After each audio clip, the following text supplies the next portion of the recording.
All right, everyone, we'll get started in just a few minutes. I see my co-chair Michelle's on, so that's great. And let a few other folks join in. I think we had around 30 something register, so it may take a few minutes for those to join in. So we'll get started in just a few minutes.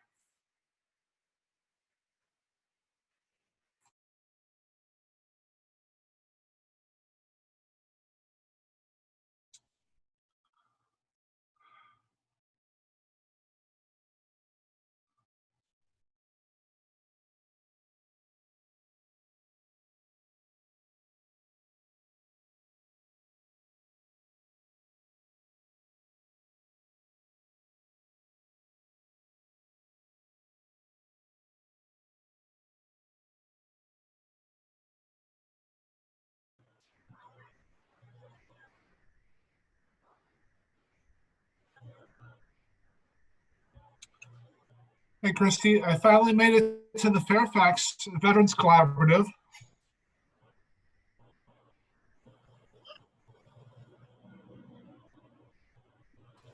Travis, I'm so excited. And it was so hard for you to get all the way over to Fairfax. So I'm glad that you get to attend virtually. Well, it was the day of the week. It only took a pandemic shutting everything down for this to happen. So, welcome, Travis. Hey, what's going on? You're outside. Is that allowed? I'm in my backyard. Oh, okay, there we go. It looks beautiful. I'm so jealous. I want to go outside too. Well, I'm tempting the rain because there is like 20% chance of rain. So if you see me like darting for the house, there is that chance, but it's just too nice not to sit outside. I hope it's right in the middle of your presentation. Thank you. They'll make it a little bit interesting. I love it. And I'm getting some chats. Hi, Samara, and hi, Ben. How are you guys? Great. Thank you. How are you? Good. And hi, Kathy. I'm so excited. We have some faces that we don't normally get to see all the time. So I'm glad to have you guys on virtually to join us today.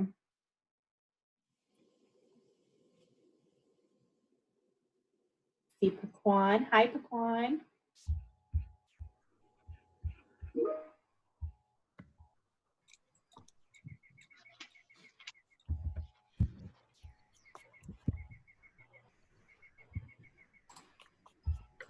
All right. We'll just wait another minute or two because I still see people joining in. I've got a nice big screen. I'm so excited. Wonderful. That's nice.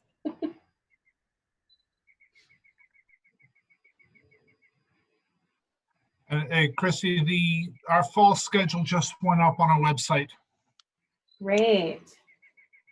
So it's I'll be doing the social media, email blast, et cetera, here in the next few days. I'm going to, I need to reach we had a men's MST retreat that was one of the ones that was canceled.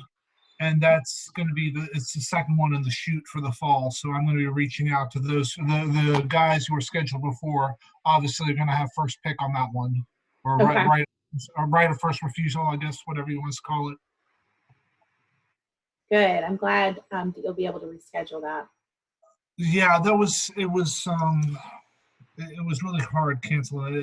It just, the writing was on the wall. We had to do it. So yeah, for the safety of everyone, definitely. Yes. I'm gonna need you. Good. Awesome. Well, so with that, I kind of put up a little bit of a agenda on here, a little bit pretty much similar to what we typically do with our meetings. But I want everyone to have just a quick 30 seconds or less introduction time, and name, title, organization would be great. If you have a military affiliation, that's always great to share. And then maybe just a brief, how are you doing during all of this COVID-19 stuff that's going on. So I'll start first, and then maybe I can pass it over to Michelle, my co-chair, to make sure that she's there and active. But I'm Christy Kennedy, as most of you know me. I'm the Northern Virginia Program Manager for Serving Together. I'm a part of a larger nonprofit called Every Mind. And I am, we are actually doing fairly well. Our entire team has shifted virtually and have been able to do fairly well with all of that. And we are, our peer navigators are still working to connect our military veterans and their family members to resources, and doing a lot to just make sure that our organizations are able to continue doing what they do best, connecting veterans to the needed services that they're able to offer. So with that, does someone want to kind of provide just a quick intro?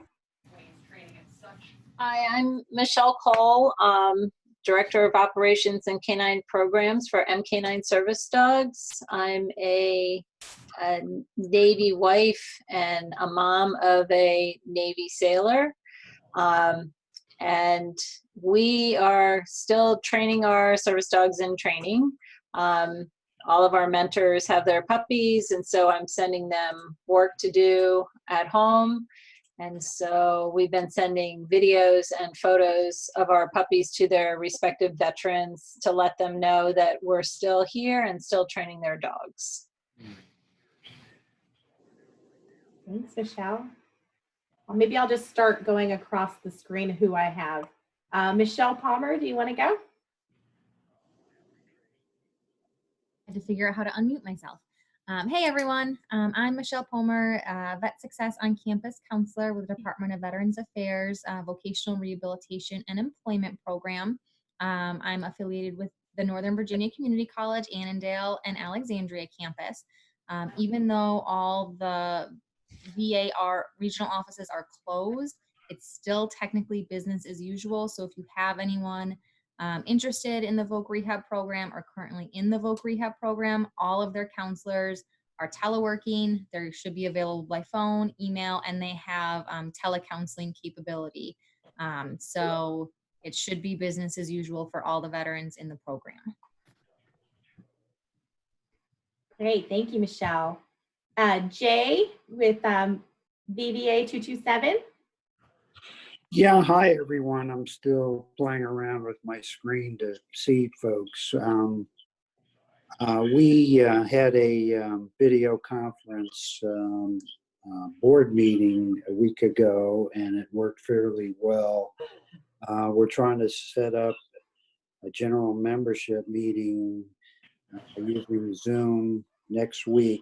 It's a matter of getting the word out to our 325 members and tell them what the instructions are for joining us and what our agenda will be. And it won't be anything like our normal monthly membership meetings where we have a featured speaker and we go around and have a roll call, people introduce themselves.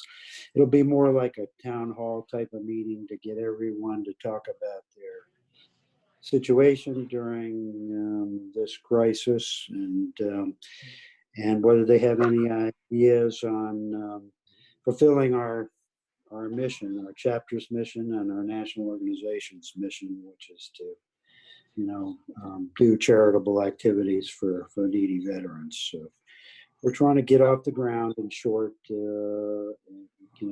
under the constraints that we all face. Thanks. Thanks, Jay. Travis Melwood. Thanks, Christy. So doing well. All the Melwood Veteran Services team are also working remotely. We had to cancel our retreats for the second half of March, April, and May. As I mentioned at the beginning of the meeting, we just launched just published the schedule on our website for the fall. Most of the retreats are going to be for military sexual trauma survivors. And I did put the website in the chat. So thanks, Chrissy. Yeah, thanks, Travis. Heidi Mendini. Hi, everybody. So we just finished Brain Injury Awareness Month for traumatic brain injury awareness. And as you can imagine, we started off well, but then COVID basically took over everybody's news feeds. So it's never a bad time to talk about traumatic brain injury. So easiest thing is just go on either the Head for the Future Facebook page or Defense of Veterans Brain Injury Center, DIPIC, and just keep sharing. I think with people being home more and maybe having more noise than normal, that may be affecting people more than they might have anticipated. So just something to sort of keep in mind for folks who are talking with veterans to, if maybe they haven't realized they've had TBI issues before, that maybe it might be an opportunity to talk about that and say, well, you know, we might want to consider this might be something you're experiencing, and we might see what sort of resources we have to help you manage it. Thanks. Yeah, thank you, Heidi. Neil Goodman. Okay.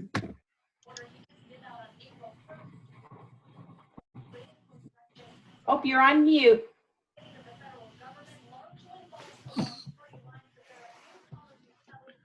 I'll unmute you. There you go. Okay. Can you hear me now? Yes, I can hear you now. Okay. Like everyone else, learning how to navigate through this Zoom utility. I did a Zoom meeting for our church this weekend. That was pretty neat. I have a prayer vigil. I'm also offering workshops online. You can get that at neil9.com on my email link if anybody's interested in stress management, which I don't think is a problem these days at all. But primarily just doing workshops on tapping and heart math and tapping with EFT and mindfulness. So I've been offering that now for a couple of weeks, and I've got a couple of people interested, and been pretty much locked out of the jail because I've been doing workshops at Fairfax County Adult Detention Center, but they're in lockdown, and my seniors at Sunrise Senior Center are in lockdown. So I'm trying to see if I can get into a Zoom protocol with the jail and with my seniors. Like everybody else, we're just learning how to live this new lifestyle. You know, calling up Amazon, trying to get food to my wife and myself. We have curbside pickups from Whole Foods in Reston.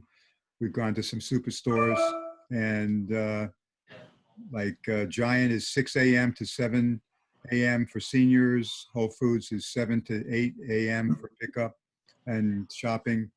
So we're all under this new lifestyle, which is, I guess we're learning how to live away from people, primarily. So services like yours for the mindfulness are extremely helpful, especially if you can do that stuff virtually. So thank you, Neil. Kay Larson with Military One Source. Hello, everybody. It's been a long time since I've seen you all, so it's really kind of great to be here instead of running someplace else across Virginia. That is a really hard thing for me to cope with, is my diminished travel, but this is a cool way to travel. So hi, everybody. Military One Source is a Department of Defense funded program for active duty Guard, Reserve, their family members, and for those of you working with transitioning service members separating from service.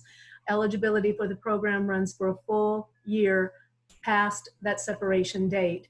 So that can be really important for our service members and families who are not going to be in an immediate area such as yours for services and installation services.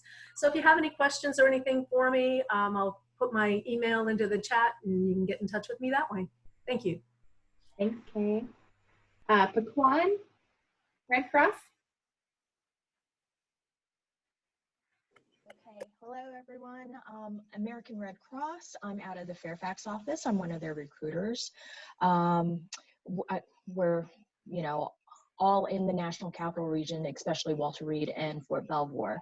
But those volunteer programs are on a hold right now because we can't get any of our volunteers into those offices because of what's happening with COVID. But the volunteer programs that we have going on right now are with the blood donation centers. So if anyone is interested, or if you could pass out our word out to your membership, if they would still like to come out physically to a blood donation site or a blood drive to volunteer, we'd love to have them. So that's a need right now. And we also have a need for disaster volunteers in the DC and Prince George's counties.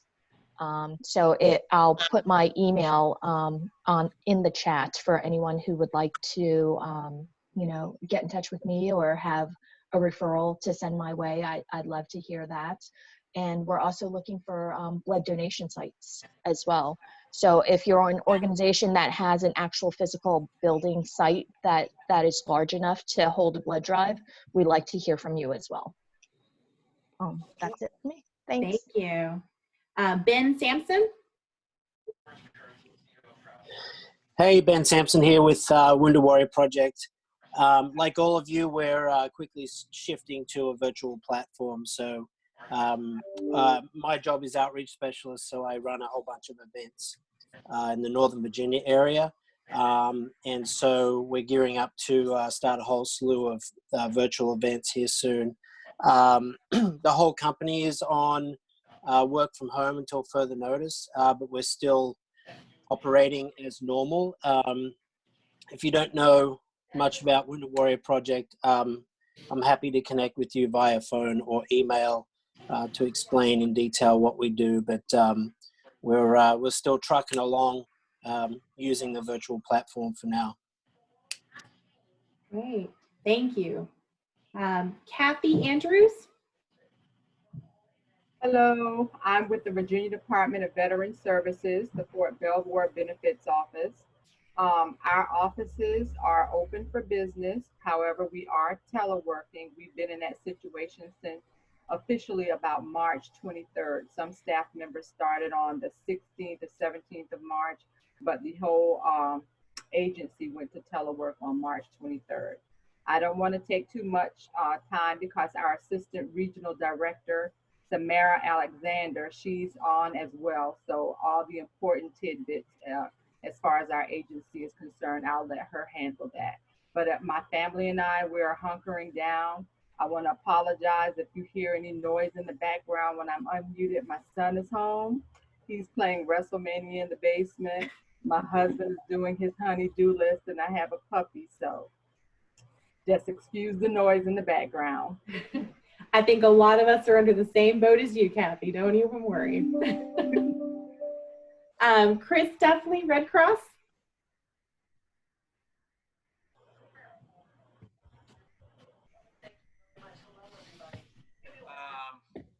Yeah, Chris Duffley here at Red Cross. I'm the Director of Military Veteran Programs in the now National Capital and Greater Chesapeake region. This Monday was the first day of our merger with the region that was in Baltimore or Maryland and Delaware. So we're one large big family now. Air Force veteran and still working out of our Fairfax office. Great, thanks, Chris. Tina. Oh, you're still on mute. Let me unmute you. Okay, I got you. Maybe. Oh, I don't think it's going to let me. You might need to unmute. Yeah, I just figured I needed to unmute myself. Hi, I'm Tina Collazo. I'm president of Epico Solutions Group. We provide turnkey housing solutions for homeless veterans, in addition to military families. How are we doing right now? It's really just interesting with the housing market, and definitely I've done, virtual before, but I mean, this is definitely like now that we're COVID, it's virtual shopping, it's virtual, it's Zooming, it's on a lot more webinars or Zoom calls. So it's been interesting. And I have 2 teenage boys at home as well. So keeping them occupied in the meantime, in between time has been, it's, just kind of make it work each day at a time. Yeah, thanks, Tina. Glad you're here. Yeah, thank you. Dee Dee, are you there? Yes. Can you hear me? I can. Okay. I'm Dee Dee with Rafts, and we're a regional program responsible for discharging older adult from State Hospital. Right now, just like everybody else, we are not able to get folks out. They're ready to go, but facilities are kind of not accepting admission right now because of what's going on. So, so we're working with the ones that are already out, that in a nursing home and assisted living. So we're doing telehealth with them. So that's going well, especially the ones with anxiety diagnosis and depression. It's scary for them because this normally you would tell a client when you have some of this issue, you can go for walk, you can, you know, socialize. So they're not able to socialize anymore. They can't get out of their facility. So it's really, really hard for them. So we're doing a lot of phone calls, and we went to secure cell phone to get to some of the facilities so they have a way to reach us as psychiatrists. So that's going well. So yeah, but just like everybody else, we're working from home and trying to do the best we can to support them. Yeah, thank you, Dee Dee, for all that. Appreciate it. Joe Simonelli. Hi, Christy all. Thank you very much. It's the first time I told Christy I can actually attend one of these meetings, so it's great to see everybody and meet everybody. I see a lot of individuals who I collaborate on a normal basis. So retired Army after 30 years, settled in Arlington. I'm actually the chair of Arlington County's Military and Veterans Affairs Committee. But because we're so close, it's great to collaborate with everybody across the boundaries that we have. We're supposed to have our meeting the second Wednesday of every month, but we're not going to have our meeting this month. We'll try to go virtual next month, but we continue on doing some great things, you know, at least in Arlington County. We were able, before the pandemic started, to get the Arlington County Board Chair, Libby Garvey, to declare April the month of the military child. So we actually have that in formal writing from them. And the other thing we're doing is Arlington Public Schools, we are planning on hosting a Purple Up Day for military children as part of DODEA. And we're glad to say that we're probably going to do that virtually with Oak Ridge Elementary School, because they were planning to do it on the 22nd of April. So instead of doing it live, we're going to do it virtually so that we can still honor our military children. Thanks again for allowing me to participate, Christy. Thanks, Joe. Janine Pete. Yes, hello. This is my first time joining y'all. I am with the Virginia Department of Veterans Services Fairfax office. And like my colleague said, Kathy, yes, we're still in business, operating in this virtual environment. I am retired Air Force and just so pleased to be a part of this collaborative meeting today. Thank you. Yeah, thank you. Glenn Yarborough.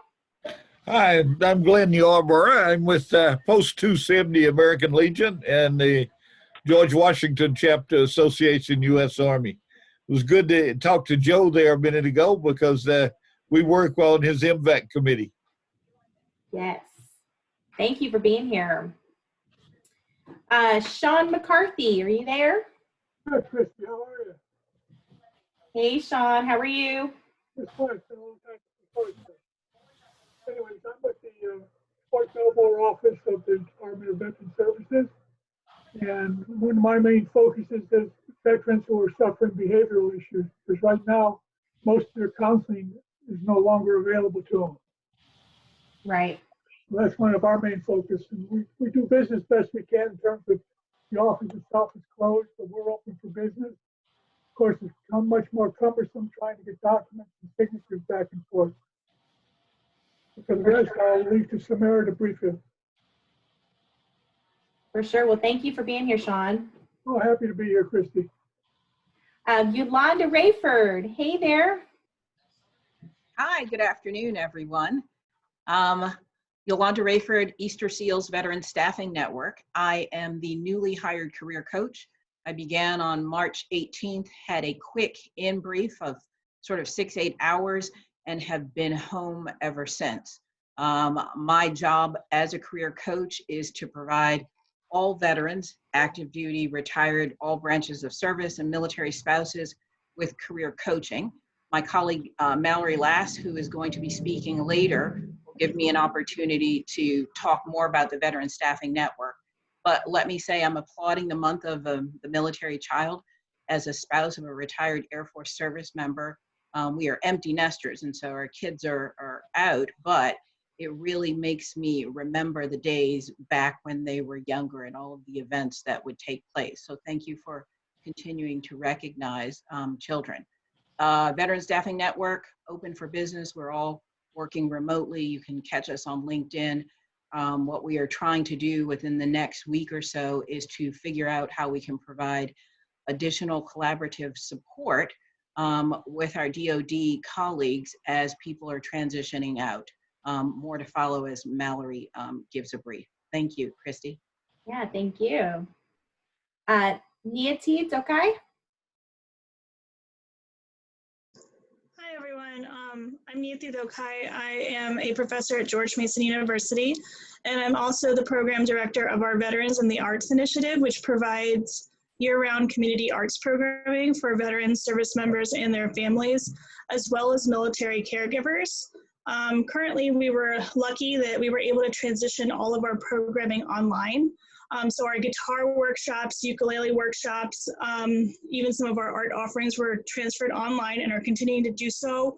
Some of our series are actually ending this week, but we have another series that will be starting at the end of April that we're taking registrations for the same group, as well as for current healthcare workers. So I'll put the information into the chat bar. It is a ukulele workshop. It's for beginners. It's a lot of fun. The people who are participating right now are really enjoying it. And hopefully it'll be something that you all enjoy. Great, thank you.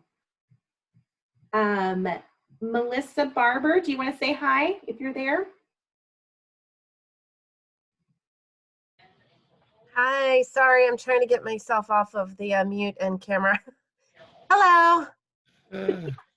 I'm the new program manager for Serving Together for the Western region. So that's more Montgomery County and Frederick. And I as well just started a week before all of this remote work. So I'm getting used to how things operate out in the community and reconnecting. I also worked for a program called Maryland's Commitment to Veterans before this. So if I know anyone on the call through my connection there, then it's good to see you again. Otherwise, I look forward to meeting everybody. Thank you, Christy. Yeah. Dina San Juan. Hi everyone, my name is Dina San Juan. I'm from the Virginia Department of Veteran Services Fairfax office. Just like what my other colleagues have mentioned, we are all teleworking from home, and we are still, the phone lines are still on, and we are getting our messages from there and trying to call back as much as possible, all the veterans who calls in and those who email us. So we're still working there and hanging in there. Thank you. Glad you are, for sure. I saw Richard Lane had to go away, but I wanted to check to see if he was back. Are you there, Richard?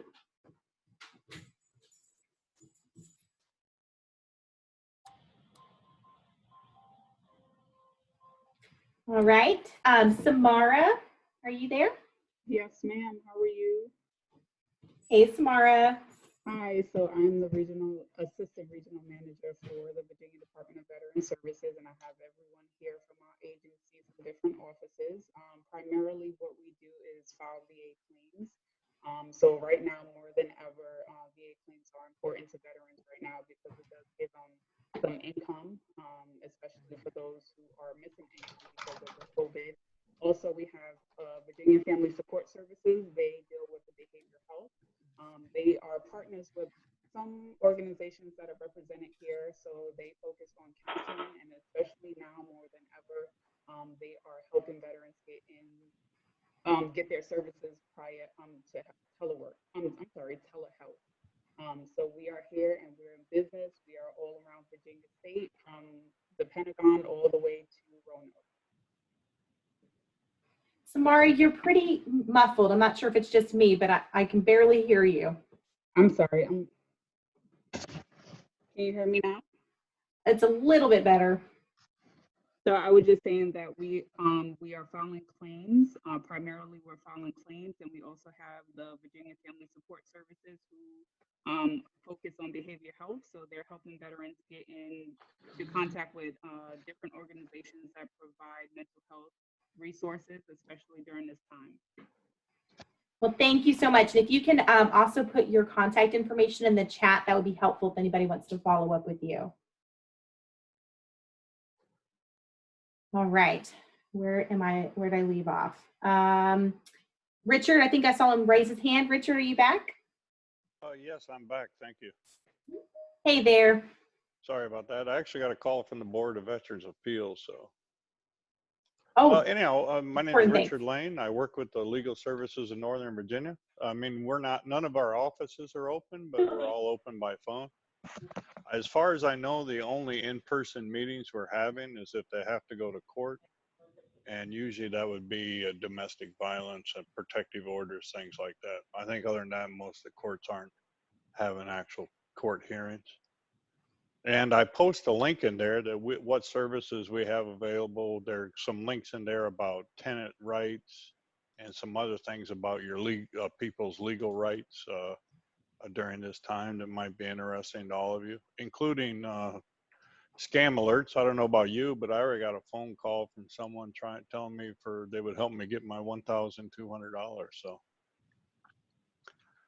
anyhow, lots of scammers for sure. And I've worked for legal services about 1.5 years, and I am a Navy veteran, 100% service-connected veteran as well. Thank you very much. Thank you, Richard. Jamie Hurd, are you there?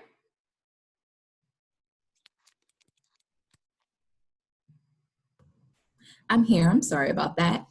My name is Jamie. I am the treatment coordinator for the Fairfax County Veterans Treatment Docket. And right now, similar to many other people, we're just adjusting our procedures. We're still continuing to maintain contact with our veterans through Zoom telehealth meetings, email, by phone. We're having some challenges with certain things, but we're trying to figure those things out as we go, specifically around having court hearings and things of that nature. What we recently did in terms of our treatment, I provided the veterans with a list of online AA and NA meetings so that they can still continue to receive that support during this stressful time. I am interested to hear of any community service opportunities that may be available virtually, because some of our veterans are working on that as a part of our requirements for the docket. So. Great, thank you. I'm glad you're here. Thanks. Erica Fatal. Hi, good afternoon. My name is Erica Fatal. I'm with Serving Together. I'm the newest program manager, I'm the newest peer navigator at this organization. And I'm just excited to be with this collaborative meeting and listening on everyone's updates and announcements with their organizations. Nice to meet you all. Yeah, thank you, Erica. You're welcome. And I think I have 2 people that have called in. Do you guys want to introduce yourselves? Hi, yeah, I can go ahead and go. This is Erin Cagney. I'm with the Veterans Curation Program. For those of you unfamiliar with us, we hire veterans for 5 months employment, and they learn transferable job skills while they're with our program and help us to process archaeological collections. Our status right now is all the managers are working from home. This kind of caught us at a good time. We don't normally have technicians in our lab during the month of April, but it was also kind of a bad time because we're supposed to start a new session on May 4th. So we've been moving forward with our hiring process and providing a tentative start date of May 4th for the people we're hoping to employ. We're waiting on further guidance from the Army Corps of Engineers on that right now. So we're kind of in a holding pattern like a lot of other people. Thanks. Thank you. I think we have one other person that called in. My name is Bob Bent from the Disabled American Veterans. Can you hear me? We can hear you, Bob. Okay. Um, I'm a 28-year veteran from the U.S. Army and have been with the Disabled American Veterans here in Northern Virginia since I retired back in 1987. And we continue to help veterans and their family members on receiving their benefits that they're entitled to from the Veterans Affairs Department. And it's a challenging work and it's sometimes confusing, but we have people that are trained as service officers that assist veterans one-on-one in their claims. There's no charge for those activities, and we have a reasonable success rate in getting claims approved by the VA. Great, thank you, Bob. All right, and so I have two other individuals. I specifically skipped over them because they're going to be speaking today. So I want to go ahead and introduce to you our first speaker, Julie Riggs. She's with Blue Star Families. She's going to be providing us an overview of the services that they provide, but also some feedback on surveys that they have done that we think will be helpful for the group. And then following that, we'll have Mallory Lass with the Stephen A. Cohen Military Family Clinic at Easter Seals provide a great overview of their services. So with that, I'll turn it over to Julie. And Julie, if you want to request to share your screen, just let me know. Great. Thanks, Christy. Yes, please. I do have a slide presentation. So. Okay. Hi, everyone. Julie Riggs. I am the National Capital Region Chapter Director for Blue Star Families. Some of you may be familiar with us as an organization, and others may not, as Blue Star Families does have a lean towards active duty support and focusing on the active duty population. But over the past 10, 11 years in existence, we have also really started to look at our veteran populations as well as our Guard and Reserve components. And what I was going to come here and talk to you guys about today is our annual military family lifestyle survey and some of the results that we're finding. I also hope to take some time, and I hope I'm not too long-winded. I might kind of breeze through the survey a little bit, but I also want to talk about something we have launched since COVID-19 that I think might be of great benefit to everyone here, and hopefully you can use as a resource. So if Christy can give me option to share my screen, that'd be great.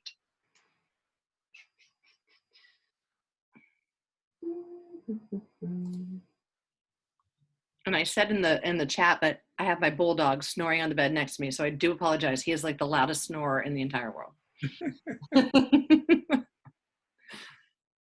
Does it give you an option to share your screen? There we go. There. Okay. All right. Let me see if this works. All right. So let me move everybody here and put this on present mode. Does everybody have it? I'm seeing the big screen. Maybe I need to move mine out of the way. I'm good. Yes. Okay. So again, Julie Riggs with Blue Star Families. So for those of you who have not heard of our annual military family lifestyle survey, it is something that Blue Star Families has done since the inception in 2009. I just want to shout out on this slide to some of our funders for this. We are partners with the USAA for their presenting. They're our presenting sponsor, and then the other partners listed here are,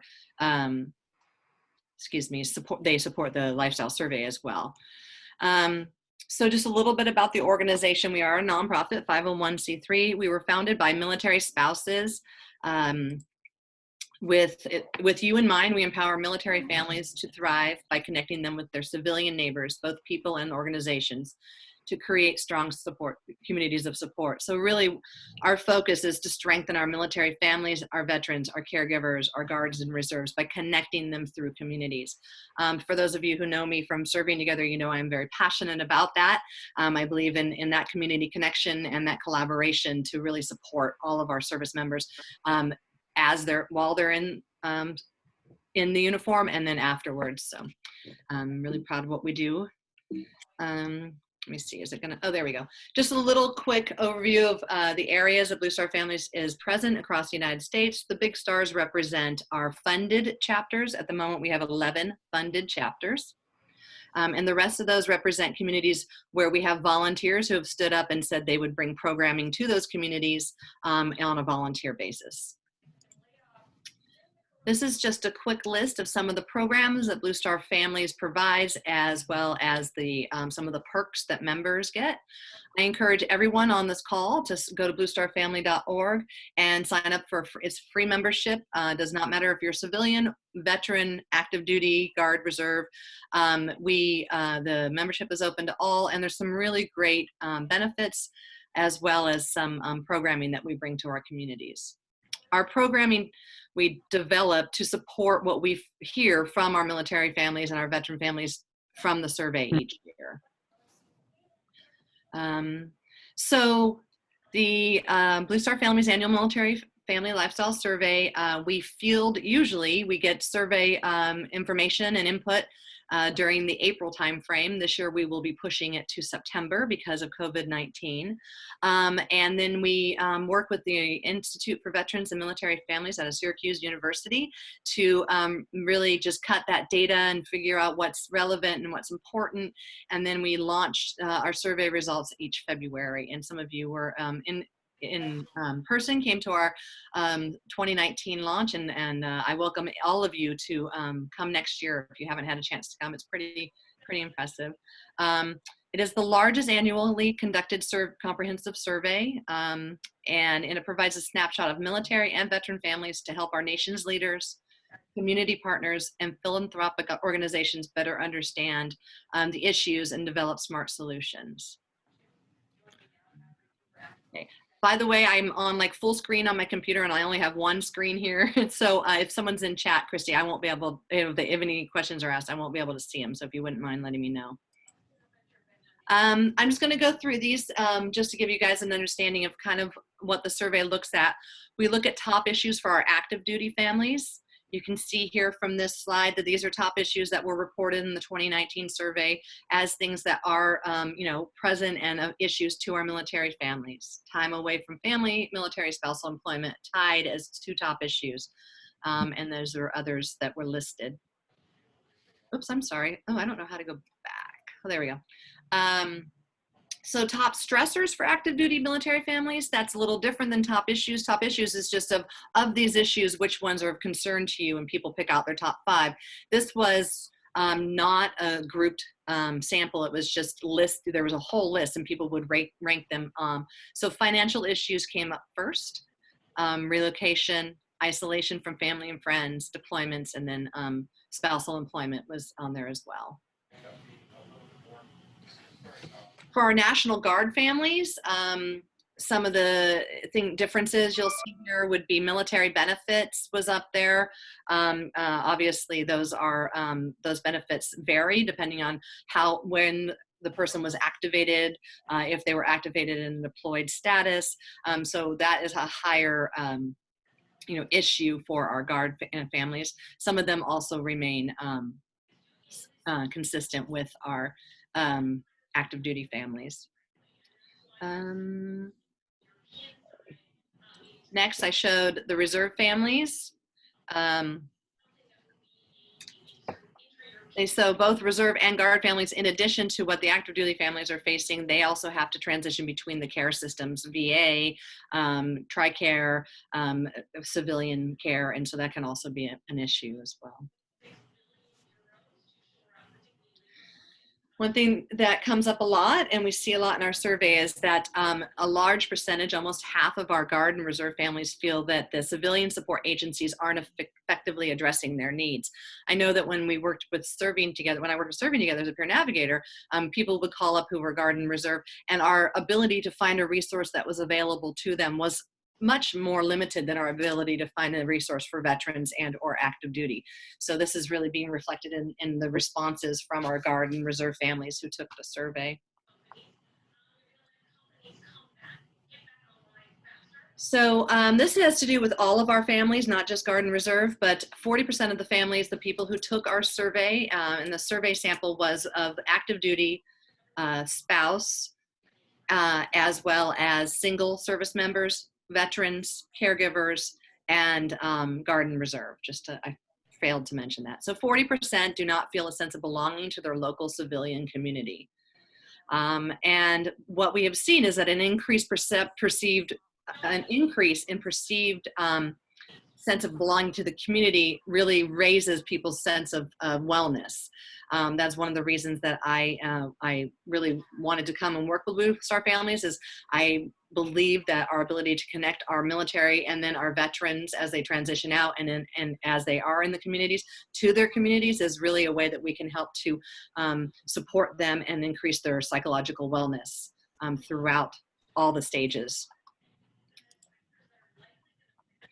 Spousal employment, it has been one of the largest issues that has been reported for the 10 years that we have done this survey. 77% of military spouses are underemployed. I did want to say that the issue persists even after military service. 68% of spouses of veterans also reported underemployment. So underemployment is, being employed at either a lower level than you are able or a lower pay than you are able. I thought this slide was very interesting. Hiring initiatives may not speak to our military spouses as they do to veterans.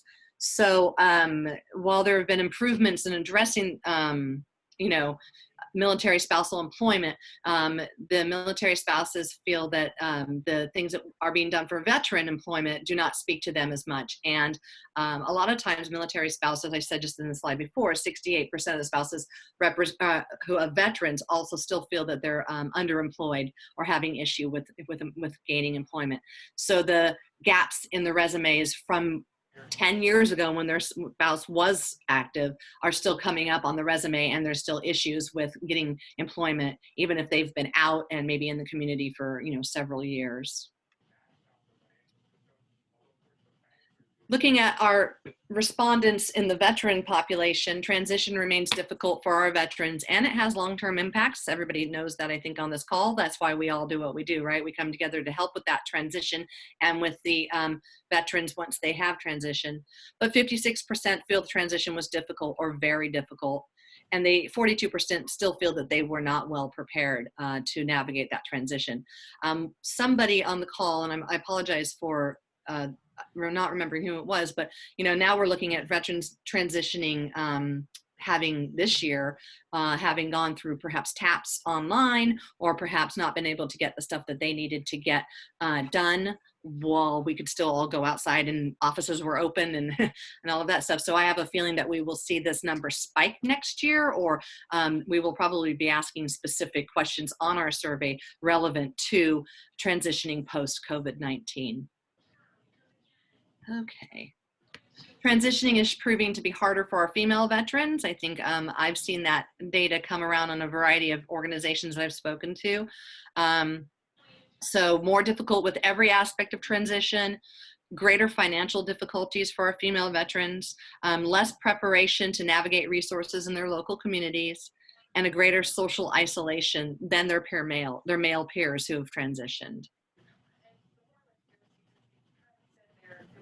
Just a quote here that I put up, women veterans have faced different challenges to the civilian community. Many of them go unrecognized in their status as a veteran. Or if they're married to a male veteran, he gets the recognition and they are ignored. So this is something that I've heard as well before, but this is something, and this is our largest population of veterans, our largest growing population of veterans.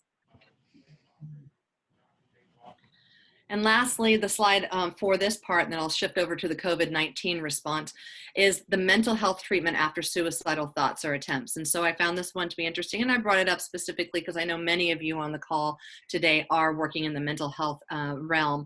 But help seeking among military, veteran, National Guard, and Reserve families who had seriously considered suicide, 48% received professional help. And they said only 29% of those said it was helpful. 44% did not seek help.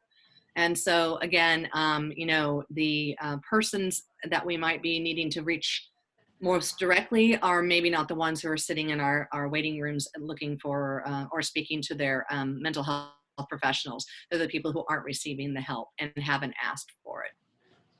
I always find that to be very poignant statistic. So before I shift to the COVID-19 information, do I have any questions at the moment? Julie, I think this was really helpful, especially when you talk about the difference from male veterans to female veterans. I just want to make a note about that, in terms of, organizations that are on this call, how best we can target our messaging to make sure that everyone feels included, right? Everyone that we're serving, all veterans, regardless of age, era, gender, sexual preference. I mean, all of that. We need to look at what our messaging is saying, how inclusive we are in being to all veterans so that they feel that they can receive the services that they need, I think is really important. I know in January, we did a regional community of practice training on minority veterans and subpopulations and how to speak to them. So I have recorded webinars if anybody wants to hear more about how we can help to get those various minority veteran populations or underrepresented populations serviced, and how we can spread our messaging more to them and to reach them. So let me know if you guys would like me to share those links with you after this collaborative today. But thank you for pointing that out, Julie. Yeah, thank you, Christy, for that comment. Okay, so I'm going to shift gears, and I apologize. What I'm going to have to do here is go off the slides and share a different screen with you, because the information that I had for COVID-19 had not yet been put into a slide deck. It had been put into a PowerPoint, and I couldn't figure out how to turn that into a slide deck today. So, but I did want to say that. So, because Blue Star Families has been in the community for about 10 years now, and building partnerships and the sharing the results of our military lifestyle survey with both DoD and philanthropic organizations as well as nonprofits, we really have built relationships, and we're very proud of the relationships that we have built. And we were able to, when this all started with COVID-19, really leverage some of our close relationships with government leaders and local communities to bring to light what was going on with our military families, specifically in relation to, or as a result from, or of the current crisis. And so our CEO, Kathy Roth-Duquet, who is just an amazing mind, and it's amazing to work with her, just pivoted day one and said, nothing we've said in the last month, every marketing material needs to go away, and we need to shift, and we need to be talking about this, and we need to be figuring out how this is affecting our veterans, how this is affecting our caregivers, how this is affecting our military families. And so she began the COVID-19 Military Support Initiative along with the Association of Defense Communities. I'm going to share some links after I get done talking. I encourage all of you to use the data that's on our webpage. I encourage you to attend the town hall meetings that are happening twice a week at this point. Today's is from 3 until 4, and it is about military families and financial during this COVID-19. But each town hall meeting has a panel of subject matter experts and a topic that is relevant. What's going on. So if I'm going to stop this share for 1 second and do a new share and see if I can do this. Watch that. See, technology is an amazing thing. So we also, in addition to the COVID-19 town hall meetings, we put into the field a pain points poll. Kind of fun to say, right? So Blue Star Families for 2 weeks now has been doing a pain points poll, asking people what's going on right now, here and now, with them, with their families, and what's happening. And I did really want to share some of this. We will continue to update this in real time. At end of week 2 of the pain points poll, we've had 2,555 respondents from across the United States. You can see the graph there. And the breakdown is here of who's responding, and active duty, veteran. We've got 14% of veterans responding. The thing about polls and the thing about surveys, right, is the more that we can get a population to respond, the bigger sample size we can have and the better we can cut that data. So I really encourage any of you who are working with veterans to encourage them to start taking this poll. We're asking people to take it weekly. It really is supposed to be a temperature check of how you are doing as a person during this and what your needs are. So I am sharing that link as well, and please I encourage you to send it out to everybody you know across the United States. It does not need to be just in the National Capital Region, and encourage them to take it and take it often. The one thing I did want to point out, so we looked at most acute pain points that were coming up. So 37% of military spouses and 28% of veteran respondents or their spouses have lost their job, are unable to work, or have had to reduce their hours as a result of the crisis. That's a pretty large number. 41% of active duty service members are saying that their person is still training, still going to work. That includes our National Guards, which have activated. You guys can read this, and again, I'm going to share this data so you can look at it. People are not able to keep their continuum of care with their special needs children, and 33% of our respondents are proactively caring for their own mental health. And so I'd like to go to that slide here. I thought this was very interesting. If you look at week 1, 58% of our respondents said they were actively or proactively supporting their own mental health. 1 week later, 33% only said that. I don't know about you all, but I've heard people starting to get cracks in their armor. And I think as organizations, we really need to be responding to that and seeing what we can do to support, because people might have been okay when you first asked them if they were okay. But as this continues and as other issues increase, we're seeing a decrease in people taking care of themselves. So I just wanted to put that out there. I think I saw like there was a question. Christy, is there anything that was specific, or can I answer it in a minute? I think I just posted the links to those webinars, and then Heidi mentioned that she's also a Navy veteran. She retired 5 years ago with 20 years of experience. She has definitely experienced some of the things that you have mentioned. She is fortunate to be a Naval Academy graduate, so that network has been super supportive. But she did say, thank you for recognizing the challenges of women veterans. Oh, of course, Heidi. And Heidi, I posted 2 of your brain injury awareness things. I finally did it. I apologize for the delay. No worries. Appreciate it. Totally believe in that. So again, looking at some of this stuff is not going to be really relevant to our veteran population, where this is spotlighting on military training, but some of you may still have active duty arms. I know Military One Source focuses on the active duty component a lot. As you know, PCS moves were delayed and stopped altogether. So this slide speaks to that. So I'm not going to spend a ton of time on this. I'll go back to employment though. Spotlight on employment. If you look down at our veteran respondents, week 1, we had 17% who had lost their job. Week 2 was only 7%. So that's, I guess, okay, but that's on top of the 17%, perhaps.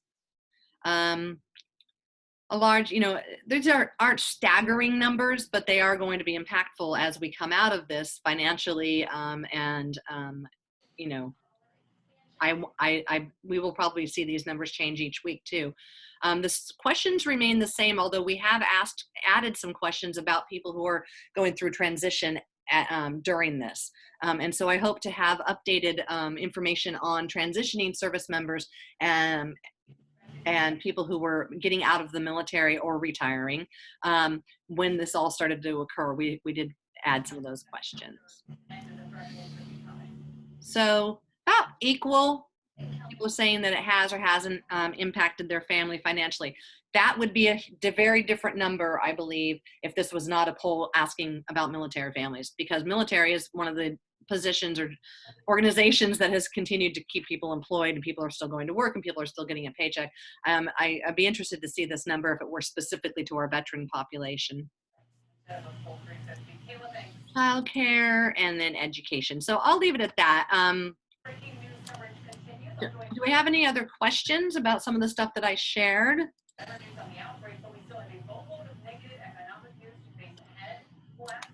So I just put in the chat, and before I finish up, the bluestarfamily.org link, the COVID-19 link. That COVID-19 link will not only get you up-to-date real-time, each week we'll update slideshow that I just showed you about the pain points poll, as well as links to register for the town hall meetings and all of the recorded town hall meetings so that you can go back and listen to them.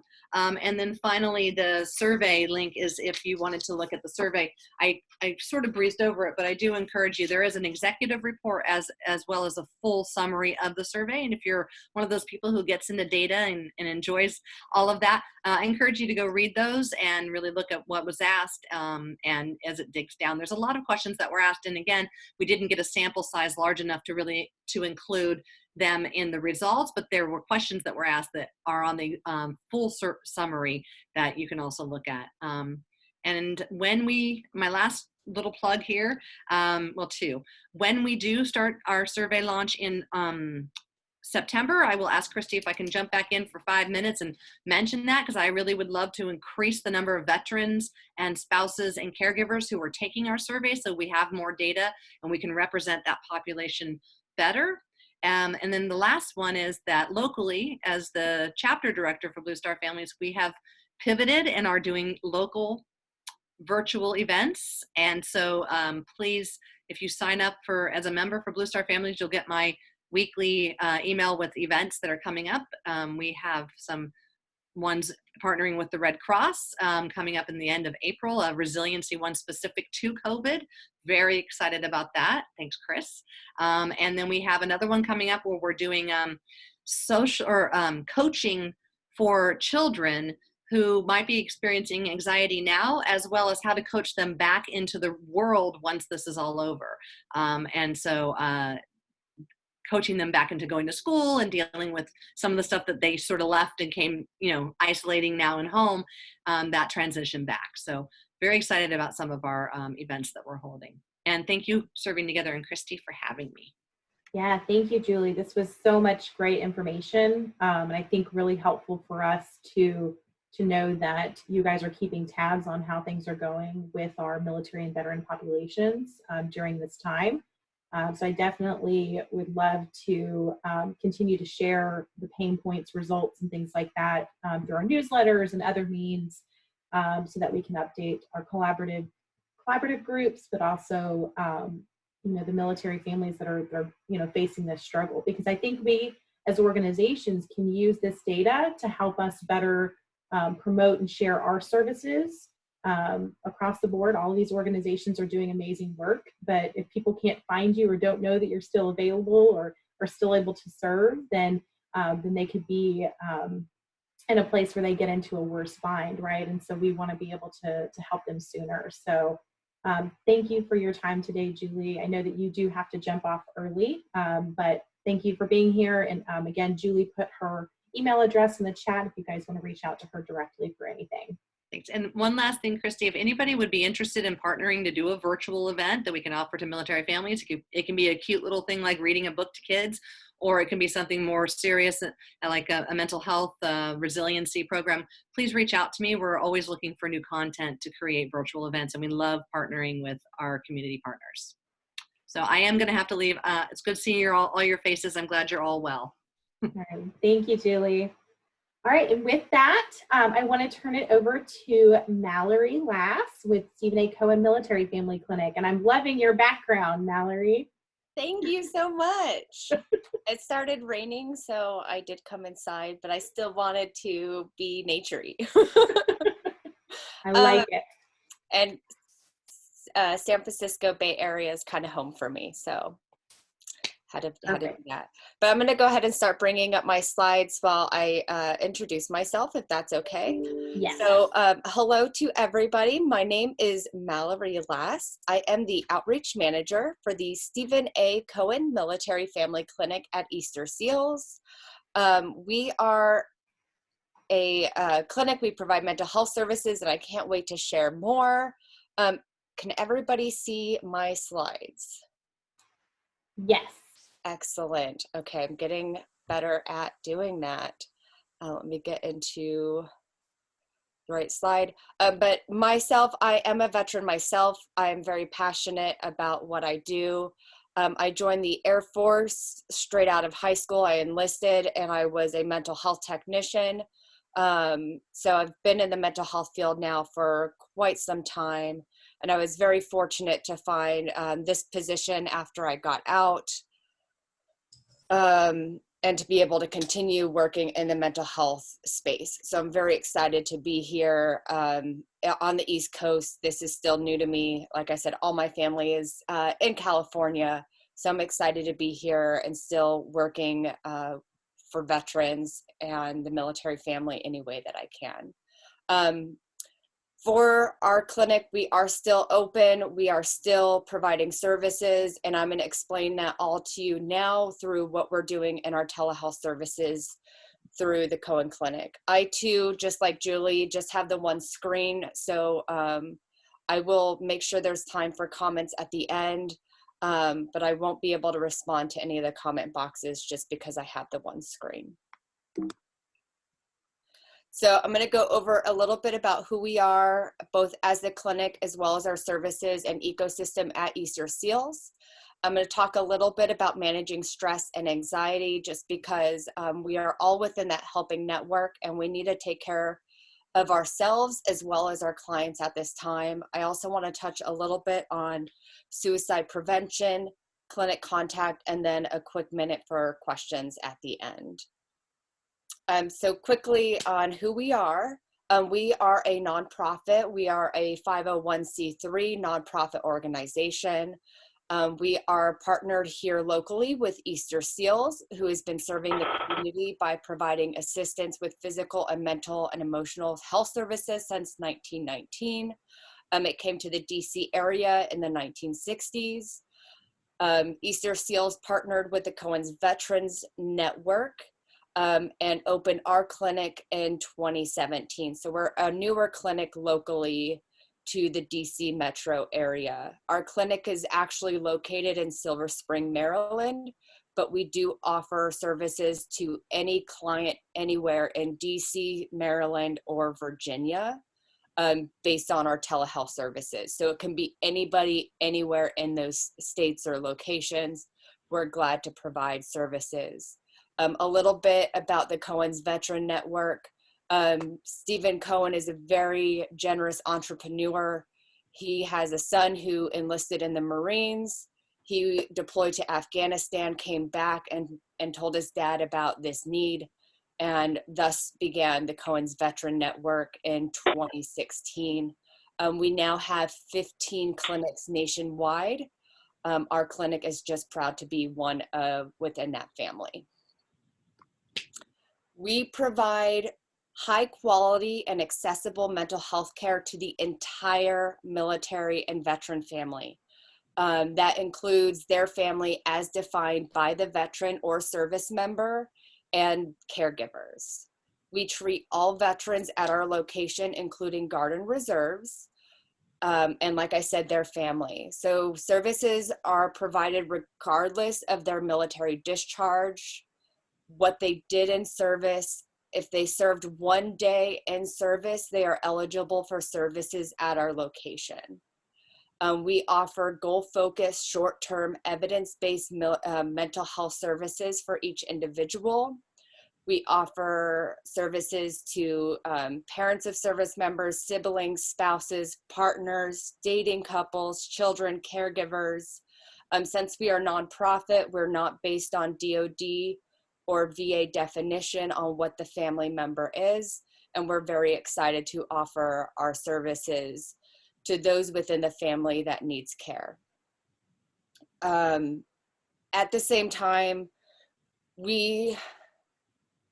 our services do not have to be in conjunction with the member's service or at the same time that service member is in care with us. For example, a spouse needing care or her child needing care can seek services without that service member or veteran needing care as well.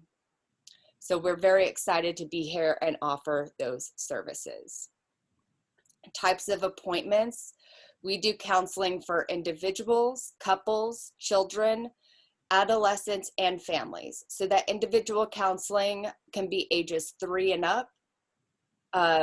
Individual counseling, couples counseling, family counseling.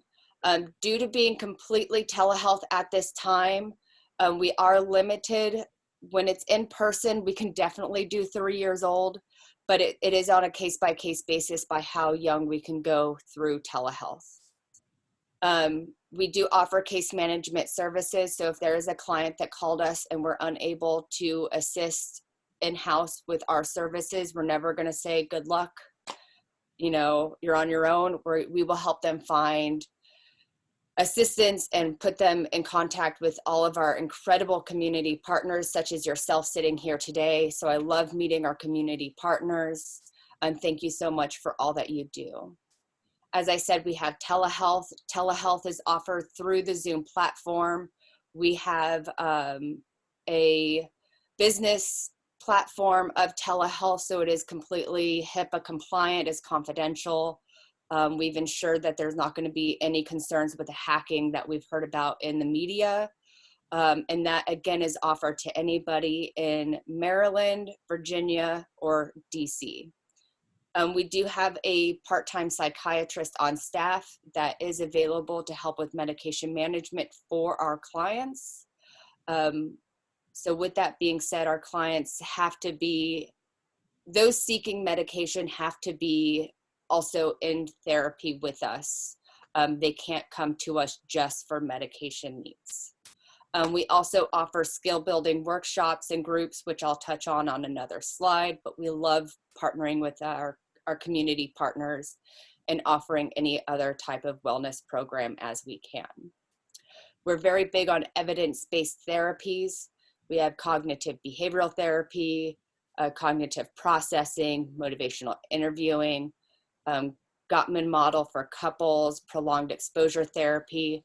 One that's not listed on here is we also offer EMDR, which is used for trauma treatments.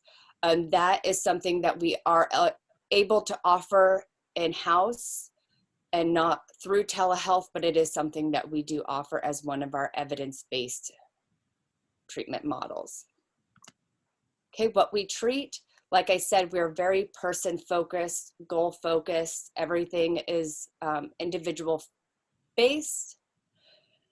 We treat depression, stress and anxiety, trauma, post-traumatic stress, sleep difficulties, anger, grief and loss, transition, relationship, and a whole lot more. We tend to work with our clients about 6 months to a year. We want to help individuals any way that we can with any type of mental health concern that they may have at that time. For our care, there is no referral needed. All an individual has to do is call our clinic. Our phone number is listed on this slide. Our phones are answered 24/7 by a live human being. If our clinic is physically closed, our phones are answered by Vets for Warriors. So a live person will talk to the client and take a message for us, but they're also able to assist should there be any concern at that moment, or assist with any crisis response should that be needed. For anybody seeking treatment, the first step is to complete an intake. That can be done over the phone. An intake is just a brief review of client goals. Each client must complete this intake, especially each adult. If it is a child seeking care, an adult can complete that for them, but each client must have a completed intake. An intake usually takes about 15 to 20 minutes. It could be longer, it could be shorter. It just depends on how much information the individual would like to share and how in-depth they'd like to go into their goals. Appointments are scheduled following the intake, and right now we are scheduling about 1 to 2 weeks out. However, if a client needs an appointment sooner, we are able to get an appointment urgently as needed. A bit more about telehealth. As I mentioned, it is face-to-face through the Zoom platform. It is HIPAA compliant. It is completely confidential. We do not record any of our Zoom sessions. It is shown to be equally as effective as in-person therapy. All of our clients are set up to use telehealth. Once COVID is over, each client will have the option to come into our clinic for in-person care. Nobody is set to have to remain in telehealth. It is optional, but we always have that option should traffic become an issue. As we may remember, traffic can be awful in this area, so we love having this option here within the area. We've had it since our clinic opened in 2017. Again, it's available to anybody in Maryland, DC, or Virginia. All you need for telehealth is what you have right now. So a device with audio and video capabilities, a stable internet connection, and a private or secure space. We have had individuals try to call while driving. That is something that we won't allow. We do have to ensure it is private and secure and a safe location. Yes. Did I have a question?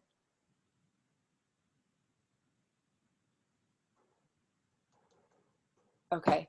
One thought that I just had while I stopped my brain for a second, when we do open for in-person care, we do offer on-site childcare in our clinic. Right now we're unable to offer that, but that is something that we do have on-site. As I mentioned, we love wellness workshops and events. We're trying to continue to offer these programs during this time. We have 2 virtual mindfulness and gentle yoga classes. This is yoga truly for every individual. It is on Wednesday, April 15th and the 29th at 4 p.m. That is open to any person, military connected or not. We want to make sure everybody has an opportunity to wellness during this time. We also have 2 virtual social hours. The first one is going to be this Thursday at 10 a.m. The next one is going to be the 21st at 2 p.m. We're also partnering with the Red Cross, and we're working to schedule a virtual resiliency class with them towards the end of this month. Generally, we also love to have financial, legal, educational, art, and other wellness workshops. We love collaborating with our community partners. We're stronger together and are happy to work with you to collaborate on other programs. So I'd love to learn more on how we can work together. This photo here is actually a picture from one of our yoga classes that we did have in clinic. And the dog is a part of Warrior Canine Connection. Those are 2 programs that we love to partner with. The yoga was from Warriors at Ease. So I truly mean it when I say we love our community partners. At Easter Seals, we have so many additional programs, and I'm so proud to work there because not only do I get to work with veterans through the Cohen Veteran Program, but I also have all of these other incredible programs that together we are able to help each other. We had the Veteran Staffing Network and Homeless Veteran Reintegration Program, which offers career coaching and job placement and recruiting.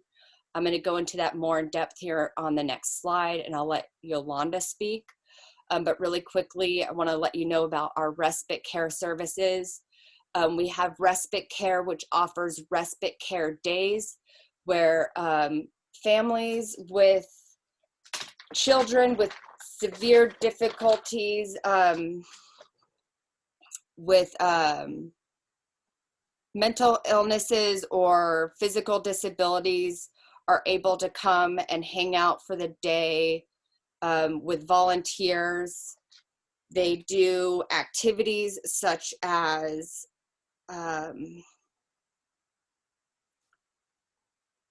magicians, face painting, clowns, petting zoos, arts and crafts, and that's for the whole family. It gives the parents and caregivers a chance to get a break. It's a respite day. Right now, those are on hold due to social distancing, but they will resume once we're able to.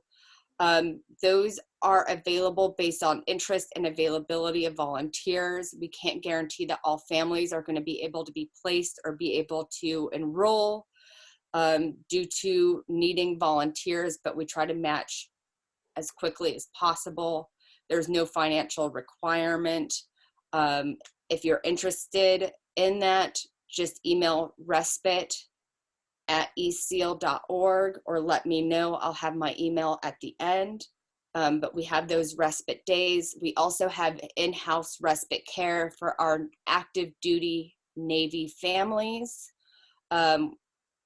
At this time, it is only for active duty Navy families. We are trying to extend that, but it's to allow military families to have a break for those families with children with severe disabilities to help on the demands of service to our nation while preventing burnout and other domestic challenges. We also offer inclusive child development centers. We have several throughout the DMV. This is set up so all children can grow and learn together. It's an early childhood education and intervention program for all children in an inclusive setting. The goal is to provide stimulating education experience for all to promote each child's social, emotional, physical, and cognitive growth, to help each one reach their full potential. This child care is available for children ages 6 weeks to 6 years old and prepares them for kindergarten. That is also on hold right now due to COVID, but it is open for enrollment. They do provide physical, occupational, and speech therapy through that program in that natural environment. They do have Little Warriors program, which offers scholarships to military families. We do have adult day services, another program. Unfortunately, it is suspended at this time, but it will be back up and running when we are no longer social distancing. Our adult day center offers person-centered daily care and supervision for adults. It provides nurturing, cost-effective alternative to nursing care and allowing adults and seniors to remain in their homes and communities. And we have 3 centers currently in Maryland at this time. We do partner with the VA to allow participants to receive this service. So those are a little bit of the many different services that we have at Easter Seals. I'm going to go ahead and let Yolanda speak a little bit more in depth about the Veteran Staffing Network for just a second. Yolanda, are you there?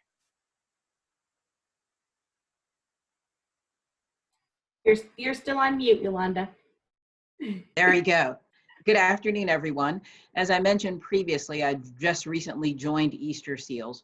My background for the past 15 years, I've worked on the TAP contract. I've worked in global locations, recruiting, hiring, and training trainers as we deployed for 2 to 3 day workshops. Those workshops included a variety of job search strategies, but that is exactly what I'm doing now. And so the job as career coach with the Veteran Staffing Network allows me to assist veterans. As your slide will show you, it discusses, that we are a full service staffing agency. We have recruiters who are looking for talent. You can certainly look at the website that I sent previously in a chat, but my role is to offer coaching.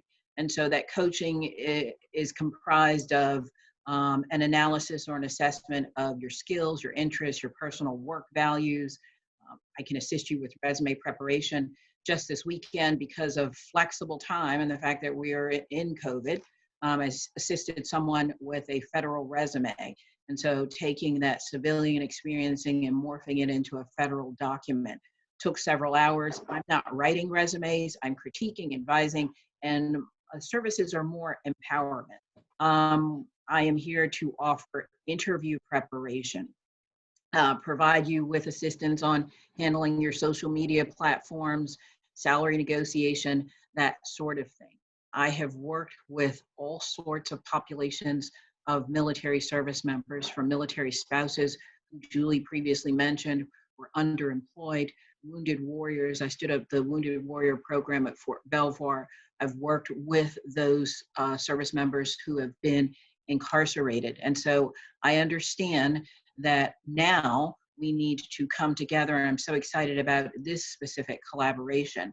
We are working Easter Seals to see how we can assist those service members who are currently transitioning, those service members who would be in a classroom learning. And so watch our LinkedIn feed. What we are doing is going out to see how Easter Seals can support with the resume writing and anything else that may be needed as service members transition.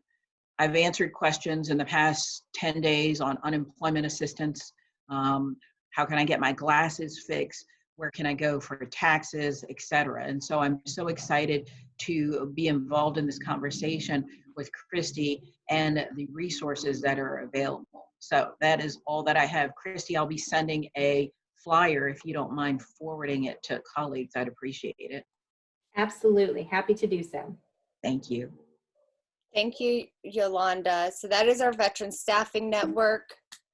We also have the Homeless Veteran Reintegration Program. They help homeless veterans reintegrate into society and the labor force while providing effective services aimed at addressing the complex challenges of homeless veterans often confront. These services include job training, counseling, and placement services, as well as assistance with VA benefits, health issues, and transitional and permanent housing. Just quickly want to touch on handling stress and anxiety amid COVID.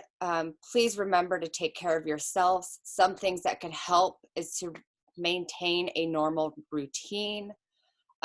Remember to get up and get dressed for your day every day.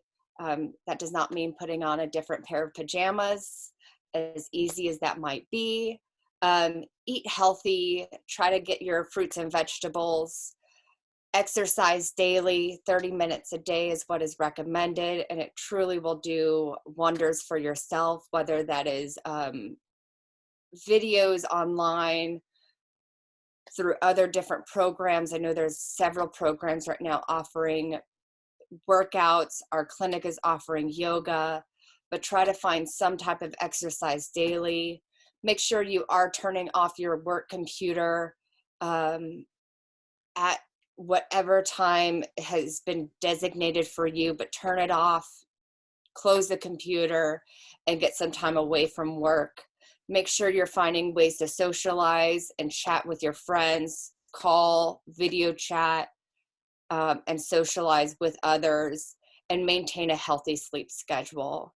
Remember to focus on what you do have control over, the thoughts, reactions, and emotions that you have, and try to keep things, try new things and keep your brain busy. This is a great time to pick up new hobbies, try to learn a new language, take some online classes, and keep your brain busy and prevent yourself from getting too bored. On here, I do have 6 dimensions of wellness. Appraising all will build holistic sense of wellness and fulfillment. Wellness is an active process through which people become aware of and make choices towards becoming more successful in your existence.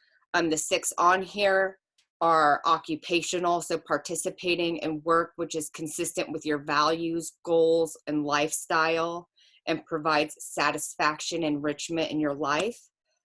Physical, so again, that 30 minutes a day of physical activity so you can take care of your body and stay healthy.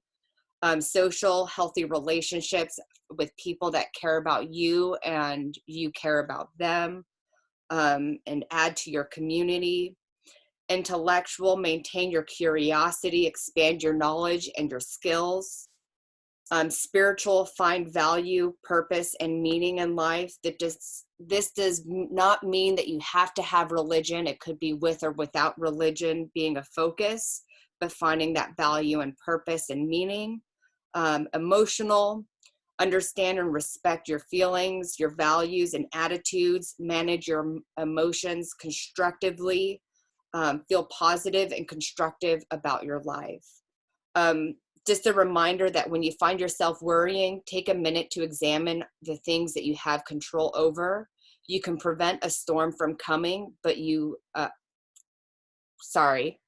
can't prevent a storm from coming, but you can prepare for it.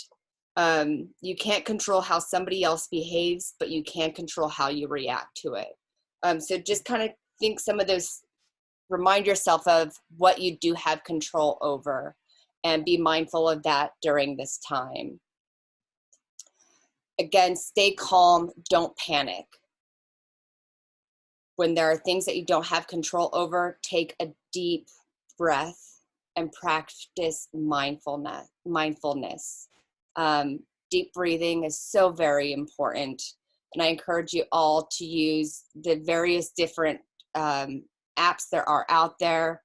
Julie just spoke about Blue Star Families. Blue Star Families offers a subscription to Calm. And there's several other different apps out there that are for mindfulness and can help you with your breathing. When you are looking for news, I encourage you to follow local, state, and government policy and guidance by either the CDC or the WHO. Limit your news intake to once daily and from trusted news sources. Kind of getting too much news can overwhelm you and increase anxieties. And remind yourself that people who have mental health conditions may find symptoms worsen. So please seek treatment as needed. During this time, we are isolating. Isolation can, like I said, worsen symptoms. If you are worried about somebody that might be suicidal, I encourage you to ask directly, are you thinking about suicide? Asking somebody about suicide will not prompt them to harm themselves, but it will help you find out truly if that person is considering it. If somebody does say that they are considering suicide, never keep it a secret. Encourage them to seek professional treatment and remove means of harm, such as weapons, medication, and etc. Like this info picture has, remember, having the conversation, starting the conversation may seem scary, but it could save a life. Here are several different crisis contacts. We have the National Crisis Line, which is similar to the Crisis Vet Line. You just press 1. We have Vets for Warriors, the National Text Line, or you can always go to the nearest ER or call 911 if you are considering harming yourself or know somebody that is considering suicide. Just remember, your mental health is just as important as your physical health, and you need to take care of yourself. Our clinic hours of operation are Monday through Friday. We are open 2 Saturdays a month. We try to have varied hours of operation to make sure that we're flexible for everybody's schedule. Our clinic contact, like I said, our clinic is physically located in Silver Spring, but we are completely 100% remote operations at this time. Our phones are still answered 24/7. If you're interested in services, would like more information, please call our main clinic number. You can email our info line, visit our website, or email me. I'm the mlass@eseal.org. We post all of our clinic events on Facebook as well as on Twitter. You're welcome to share and join us for any of those events. This was a map of all of our locations throughout the United States. Like I said, we have 15 open. We're expanding this year to Alaska, Hawaii, and a second clinic in Florida, but we do have locations fairly well across the United States. If you have any veteran that needs mental health services, please encourage them to look on our website. We'd be glad to help any way that we can. and our goal is to have 25 clinics by 2025. I will share these links on our chat box, but you can take a virtual tour by going to our Facebook page and see what our clinic looks like. We are very mindful of having a family welcoming environment. We do have a newsletter that we send out once a month, so I encourage you to sign up for that and learn more about what our clinic is doing. We are doing some events for Month of the Military Child. We will be doing a Purple Up and encouraging people to post pictures of them in purple, and having a CVN Dandelion Challenge where we're going to encourage military children to color a dandelion for us. But that brings me to my questions. I know that was a lot of information and I went through it really fast. So any questions about any of that?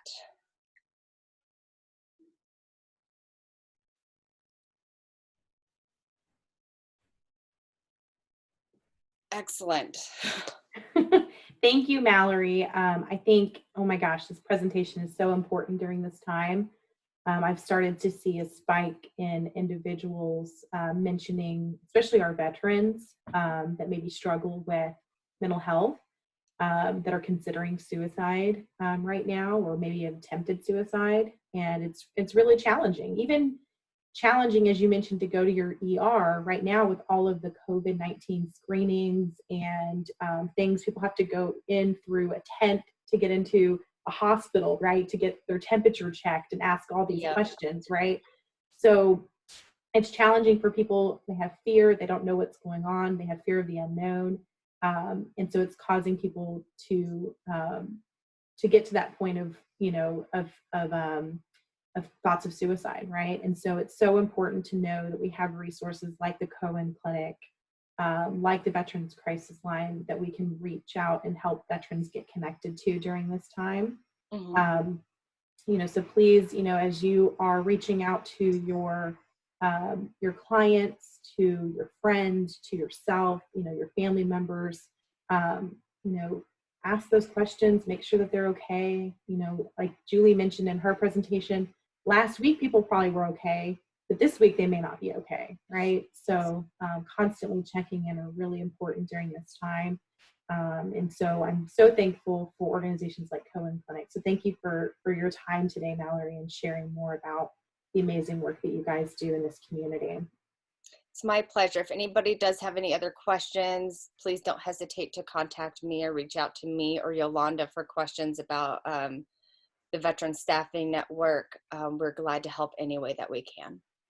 Absolutely. And we're hearing, even with Yolanda, there's so many people that are hiring right now, which you would think that there would be a lot more people that would pause their hiring during all this, but there's vast hiring and people that are looking for people to work remotely, all kinds of things right now. So definitely be connecting them to Yolanda, because they could be working on their LinkedIn profiles, they could be working on their resume during this time.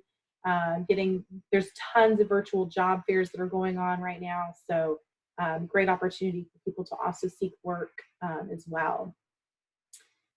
So with that, I want to kind of open up the last little bit of time that we have for people to have any other updates, announcements, things that they want to share. I do have Neil has raised his hand, so I'll start with Neil. Do you have anything you want to share? Yeah, just Mallory, I wanted to thank you for what you're doing, but also Christy, I have taken advantage of the telehealth with Cohen Clinic.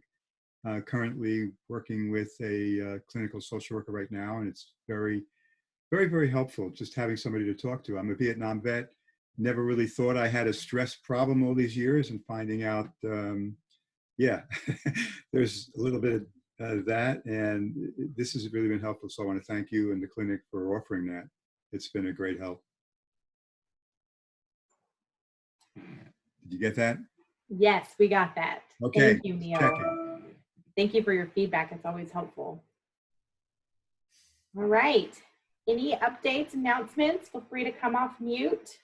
Can I finish something up real quick? Sure. Since I came off of mute. I sent off an email to Julie, and I got an answer back that her emails doesn't work. So I sent you, Christy, an email saying that I did offer. I put it in the chat box too.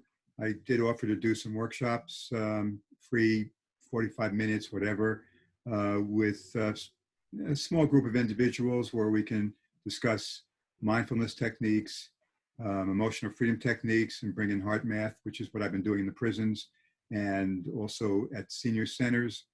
There are lots of YouTube videos online about tapping. It is actually very powerful. It's weird, but it works. And there are some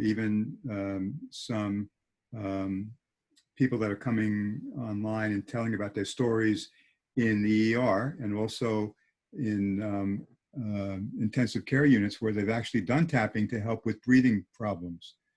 So that being said, that's what I do. I take people through some very generic introductory techniques on mindfulness, EFT, heart math from the Heart Math Institute in California, which they are doing with first responders too. So just putting it out there, it's in the chat. You contact me at neil9.com, and my company or my name is Mindfulness Always. There's a lot of information that's listed on there. And there are a lot of free meditations right now that are available. Oprah and Deepak, Thich Nhat Hanh, a lot of websites are on my latest blog where you can click on it. And some of them are time constraints where they've might have been taken down. But these are free workshops that anybody can get on for stress management, mindfulness, and they are really appreciated at this time in our history. So there you have it. Contact me on my email link on my homepage if you're interested, and we'll do a Zoom gathering with a few folks, a few veterans online, anytime, any place, anywhere. Thank you. Anyone else? Hey, Christy, it's Chris Duffley. How are you? Good, how are you? You're kind of quiet. Okay, let me see if I can fix that. I don't know, I'm on my computer screen, but I will see. Is this any better? A little bit better, yep. You got extreme close up of me now. Oh, that's better. Good. So I was just going to throw out, and I've shared it with many partners on the group already, but we do have a new resiliency module with the Red Cross.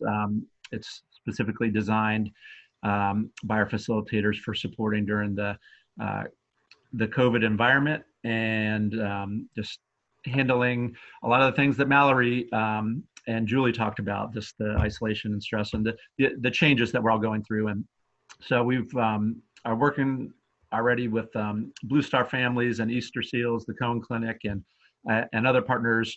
But the workshops are free, and they're done on Zoom, so the same platform here. And if anyone has any interest, I've got a sort of a one-pager on what the workshops are, and I'd be happy to share that. I think you have it already, Christy, if you want to share it to the group. Yes, I'll be happy to. And we offer them on demand, and the group size is around 10 to 12 if possible. We can do smaller, but because of the Zoom capability, we don't want to go too much bigger because we want the facilitators to be able to have sort of direct interaction with the participants. Absolutely. And Chris, I was telling Melissa, she wants to do one for our Montgomery County Collaborative. And I was mentioning to her that we could do breakout rooms if you had more than one instructor. So there could be an option if we did have a group of 30 or something like Sure. that. She and I are gonna chat tomorrow to talk about the details. So look forward to that. Perfect. Great. Glad Thanks, to hear Christy. it. Awesome. Anyone else?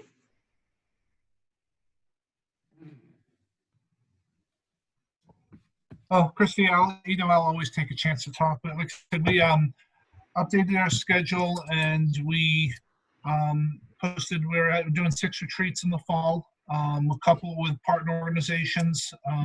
One's Rush University. The other one is the Veterans Leadership Project, formerly of Western Pennsylvania, but now it's just the Veterans Leadership Project. We have a men's MST couples program and a women's MST program. And then one that the December one, we're kind of holding that card in our hand until we figure out what the demand's going to be. If current trends stay, it will be a program for women military sexual trauma survivors, if everything else stays equal. Great. Glad to hear it. Christy, I had a question. Yes.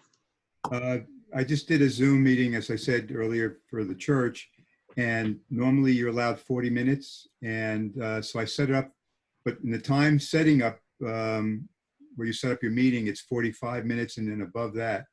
And I didn't get cut off. And other people that have told me that they've done that get automatically cut off at 40 minutes. But I think Zoom might be a little bit more unrestrictive now because of what's going on.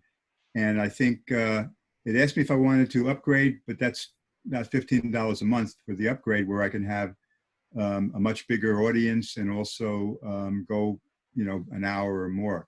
So I don't know why, but they allowed us to keep talking for an hour and a half. That's great. So I'm not I sure. guess it depends on the audience size. I think if it's 3 or less, then it doesn't have the restriction. But if it's more than 3, sometimes it does have that restriction of 40 minutes. All right. Awesome. Well, thank you for that update.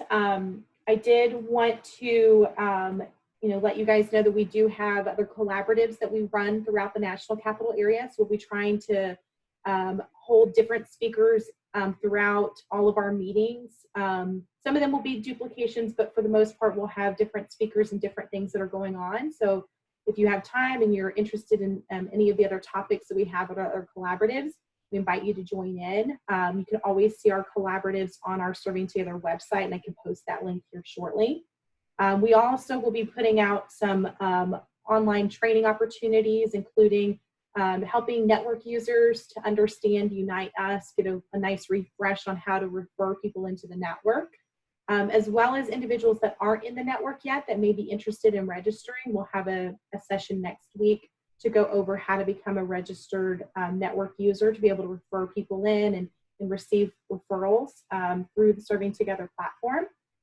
And then other things we're working on is going to be a couple of regional community of practice events. I'll be working on getting an MST training set up in June, and then we'll be doing some mental health ones later on this year, including suicide and just how we can best collaborate together. So more to come on upcoming webinars and trainings that we'll be doing this year. In terms of upcoming meetings in Northern Virginia, we do have the Loudoun County Community Veteran Engagement Board next Tuesday evening, April 14th from 7:30 to 9 p.m. on Zoom. And then we have the Fort Belvoir Collaborative next Thursday, the 16th from noon to 2 p.m. Again on Zoom if you're interested in any of those. Our next meeting for the Fairfax County Veterans Collaborative is going to be June 2nd. We are hoping to see if we can do it in person, but it's not looking that way. We'll see, and then Michelle and I will kind of talk over the next couple of weeks to see what we think moving forward. But hopefully we'll be able to have that conversation with the unique employment opportunities for veterans that we were hoping to have this meeting, including the NVTC BEI program, apprenticeship programs, Nova Vets Connect, Zero Model, and Shelters to Shutters. So stay tuned for how we move forward with our next meeting. But I do want to pass it over to Michelle if she's still on the call, if she has any other announcements or updates that she wants to share. I am still on the call, and no, I don't have anything else to add. Thanks, Christy. Okay, thanks, Michelle. All right, well, thank you guys for your time today. Please note, I don't know that I mentioned this earlier, this meeting was recorded, so I'm hoping to be able to share the recording with you afterwards if you wanted to rewatch it, see any of the presentations, or share it with those that weren't able to attend. So thank you again, and I hope that you guys are staying healthy, well, and practicing all those self-care tips that Mallory mentioned. So have a wonderful rest of your day. Thank you so much. You too. Thanks, Christy. Thanks, everyone. Take care.